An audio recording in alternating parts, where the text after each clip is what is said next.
વિદ્યાર્થી મિત્રો મજામાં આશો આપનું સ્વાગત છે અમારી YouTube ચેનલ દલવાડી સરમાં. વિદ્યાર્થી મિત્રો આપણે આજે ધોરણ 10 માં આંકડા શાસ્ત્રમાં વર્ગીકૃત માહિતીનો મધ્યસ્થ શોધવાનો દાખલો શીખવાનો છે. બરાબર? તો વિદ્યાર્થી મિત્રો અહીં આપેલું છે કે આપેલ માહિતીનો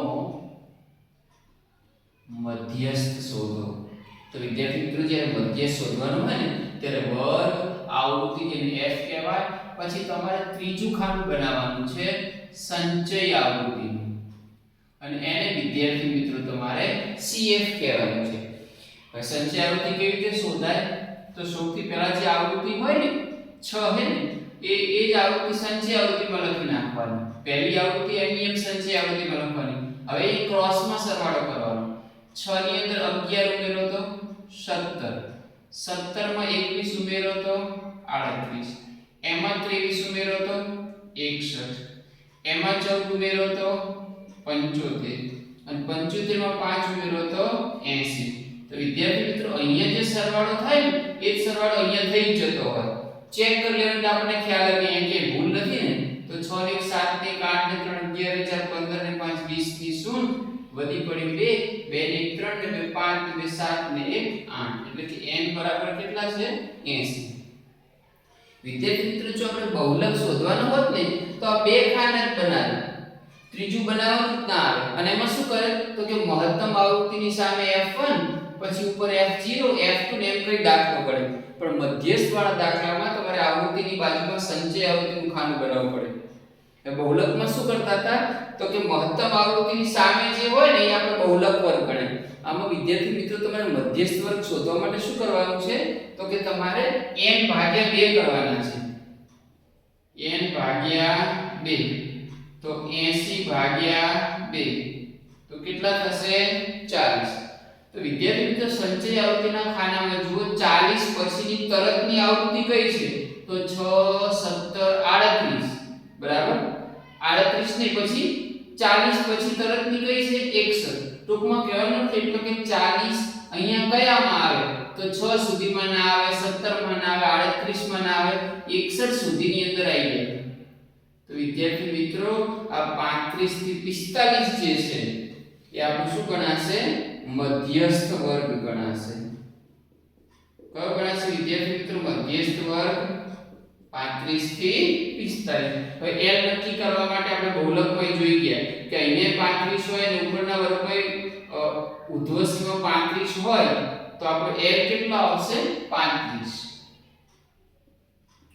હવે એ જ લાઈનમાં વિદ્યાર્થી મિત્રો આગળ જઈએ તો 23 જે છે ને આપણો f ગણાશે. f કેટલો ગણાશે? 23.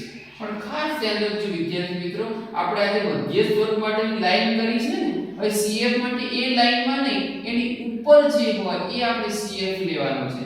તો અહીંયા CF કેટલો થશે વિદ્યાર્થી મિત્રો? 38. બરાબર? સૂત્રમાં n ભાગ્યા 2 ની જરૂર પડશે. તો આપણે n ભાગ્યા 2 કર્યા છે. કેટલા? 80 ભાગ્યા 2 એટલે 40. તો આપણે n ભાગ્યા 2 40 લખીશું. અને વર્ગો વચ્ચેની લંબાઈ 5 15 25 35 45 તો કેટલાની છે? 10 10 ની છે. તો h બરાબર કેટલા થશે? 10 થશે. આ મધ્યસ્થનું સૂત્ર વિદ્યાર્થી મિત્રો બહુ સહેલું છે, તૈયાર કરી નાખજો. બરાબર? આખું સ્વાધ્યાય લગભગ સૂત્ર ઉપર જ છે. તો સૂત્ર ખાસ કરી નાખજો. ભલે થોડી વખત લખવા પડે, ના હોય તો લખીને તૈયાર કરજો.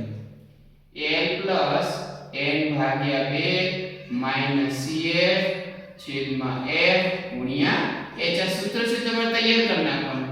l કેટલા આવ્યા? 35. n ભાગ્યા 2 કેટલા છે? 40.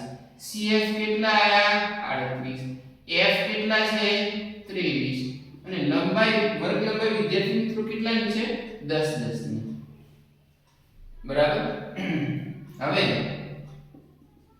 જુઓ 40 માંથી 38 જાય તો 2 ભાગ્યા 23 ગુણ્યા 10. હવે વિદ્યાર્થી મિત્રો છેદ નથી ઉઠતો તો 10 નું કેટલા કરશું? 20. અને એને કેટલા વડે ભાગશું? 23 વડે. તો જોઈએ આપણે વિદ્યાર્થી મિત્રો અહીંયા 20 ને કેટલા વડે ભાગવાના છે? 23 વડે. તો ભાગ ના ચાલે તો અહીંયા શૂન્ય મૂકવા માટે 0 પોઈન્ટ થી દાખલો શરૂ કરવાનો. તો 23 નો કેટલાય ભાગ ચાલશે? 23 * 8 કરી જોઈએ. હા કેટલા ચાલશે 8 ચાલશે 184 તો કેટલા વધશે 16 હવે 23 નો 6 એ ચલાવીએ એટલા જ ચાલશે 7 એ જોઈએ 161 થઈ જશે એટલે 6 એ ભાગ ચાલશે 23 6 138 તો કેટલા વધશે વિદ્યાર્થી મિત્રો 22 વધશે બરાબર હવે બધાને શું લઈએ પાછી અને હવે તમે જોશો તો ભાગ 9 એ ચાલશે કેટલા ચાલશે 9 એ